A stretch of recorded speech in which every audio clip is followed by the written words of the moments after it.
Flacco Yeah, I got to that text Cincinnati? during practice. I was just wondering what your I reaction don't care. is. I don't give a damn about the Browns at all. I care about the Colorado Buffaloes. I do love me some Shedeur Sanders, don't believe that. I care about him. The rest of that mess, I don't, okay? I'm a coach trying to win just like they're trying to win games, but I could care less. Oh, we care enough to continue that conversation and now bring in our lead NFL insider, Jonathan Jones. And JJ, the Browns listed Shedeur as their number 2 QB on the depth chart unofficially yesterday. So here we go. Here we go, Zach. Here we go. He is the backup quarterback for the Cleveland Browns. He is one play away from seeing his first live regular season NFL action. Will it happen this week?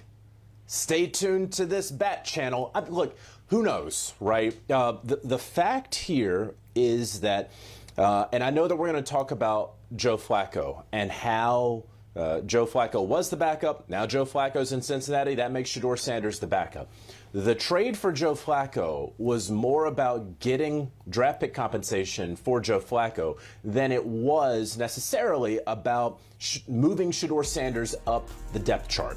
Okay, so let's be clear about that. One was the action, the other was incidental.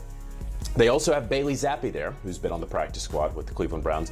But what is true, what there is no doubt about, is that Shedeur Sanders will enter this week as the backup quarterback, one play from playing for the Cleveland Browns. Is he ready? I don't know. I don't know that the Browns necessarily know, but they have put themselves in this position. You know, they have one win.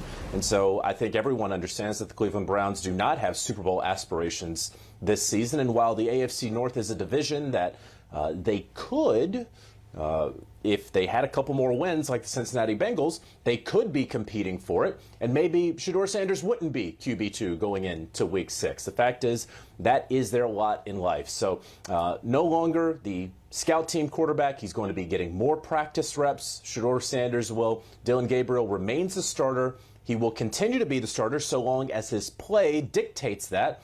Coaching staff can probably help him out with some play calls, unlike what they did down the stretch against the Minnesota Vikings last week. And we'll see at what point this season, I do believe Shedeur Sanders is going to play. We'll see at what point he ultimately plays for the Browns. Yeah, and it was Coach Prime also saying that he felt that Shedeur was going to play at some point this season as well, and now we are so much closer to that actually happening. And if Shedeur is the incidental portion of this and the action is actually trading away Joe Flacco, it does feel like it's kind of like a, oh yeah, that happens. The Bengals have lost 3 straight though, but they are second in the division. He probably can't fix a bad offensive line, but can he keep them in the playoff hunt now? Yeah, this is sort of an Instagram versus reality, right? Like, everyone on the internet's talking about Shedeur Sanders. The folks in the building are talking about, can Joe Flacco help us win a game? And so that is the reality here. That is the big part of this. Look, Jake Browning was not the guy. He lost a stinger, as one source told me, and it was clear that he was not going to help the Cincinnati Bengals stay afloat without Joe Burrow. They got lucky in winning against the Jacksonville Jaguars after he threw 3 interceptions. The turnovers continued, and so the Bengals had to do something. And so you get a rare in-division trade. For the Cincinnati Bengals, you get a very rare in-season trade. You get a rare quarterback trade. But it was needed for the Bengals, who are now going to take on about $800,000 in Joe Flacco's salary. Make no mistake, salary was important here. They're not calling the Atlanta Falcons to take on Kirk Cousins' nearly $30 million contract. Interestingly enough, didn't look like the organization had that much interest in Russell Wilson's contract, albeit closer to $1.5 million. I don't think the organization necessarily wanted Russell Wilson, or else he'd probably be a Cincinnati Bengal.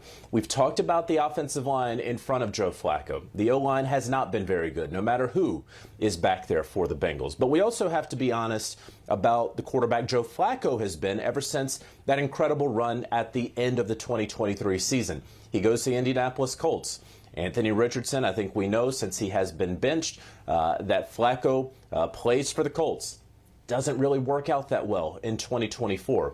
Flacco gets benched by the Browns in 2025, heading into week 5. When you look at qualifying passers since the start of the 2024 season, no one has a worse passer rating than Joe Flacco. And so I know a lot of folks around the league wonder, why would the Browns send a quarterback to the Bengals? Why would they help the Bengals? Well, if the Browns don't think that they're helping the Bengals, then that would be a reason why. And so we'll see how ultimately this plays out. I would anticipate that Joe Flacco will start this week against the Packers, has familiarity, of course, with that defense. Yes, he did win against the Packers earlier this year, insofar as the defense and special teams helped him win that game against the Packers. And then a short turnaround against the Steelers, again, a team that he knows quite well. So the Bengals need to go 500 until Joe Burrow can return in hopefully mid-December. We'll see if Joe Flacco can be that guy that gets them to that mark. Crazy that still, despite all of that, Vegas still favoriting the Ravens as the favorite to win the AFC North is how things stand, despite what all things Baltimore has gone through. I thought that on Monday, maybe we'd be done with the Jonathan Gannon story. We talked about it, discussed it and everything, but we're not done. Maybe after this, Cardinals fining him $100,000 for that incident on the sideline with Amari DiMercato. I'm curious here, what's the bigger takeaway for you? Is it the team penalizing Gannon and hitting him in the pockets, or is it maybe sending a message to the rest of the team that, hey, we're going to stick up for you. We won't let anyone, coaches included, do you wrong? It's an interesting question, and I have wondered ever since that video surfaced of Jonathan Gannon getting in Mercado's face and putting hands on him, and you just can't do that as a coach. And obviously, Jonathan Gannon ultimately apologized to the player. He apologized to the team. He clearly has been fined $100,000, not an insignificant amount of money for an NFL head coach. If he doesn't do that, is Amari DiMercato still on the Cardinals team today? Right? Could the message have been, you don't do that? And if he had just stayed away from him on the sideline, that interaction never takes place. I do wonder if Mercado is still employed by Arizona Cardinals LLC today. Now, there is the necessity of having the running back there, right? I mean, you have James Conner and Trey Benson who are banged up. And yes, you have Michael Carter there. And so there is some backstop. And I do understand that there is a need for him, but I don't know that this is necessarily sending a message to the team. I think the message that the Cardinals may have wanted to send would be that if you do this, you don't play anymore. But after Jonathan Gannon got in his face, after he put hands on him, at that point, the path changed. And you cannot cut him. You can't really punish him beyond the punishment that he already feels. So that's sort of my stance on it, that if things had just been a little different, if you got Dr. Strange involved and changed the events of the past, maybe the future looks a lot different. Hey, for all the movies I do not see and don't get the references, I know exactly what you were saying right there, JJ, and we can move on from there. I feel good about myself. Charlie said, what was that? You know exactly what, you see what I'm doing, JJ. Thank you. JJ is fully with me. Thank you very much, as Brandon's over here rubbing his head. I'm doing a good job. I'm going to continue to do a good job and ask you about Odell Beckham Jr., who accepted that 6-game PED suspension from the NFL yesterday. He's 33 years old right now as a free agent, still wants to play, but won't be eligible now because of that suspension until week 12. All that in mind, does this affect the ability, you think, of a team signing him this season or for any moment after that? I don't know necessarily that it impacts the team. I think a lot of teams have shown that they don't necessarily care all that much about these sorts of suspensions. You know, if you invest a lot in the player and then that suspension takes place, that's a blow. But after these suspensions take place, it's sort of, okay, that happened, and now we move forward. What really is going to be holding Odell Beckham Jr. back, or I should say, what would be holding back NFL teams that may be interested in his services, are the fact that he's 32, he's going to be 33 by the time this suspension is over. He's torn his knee twice.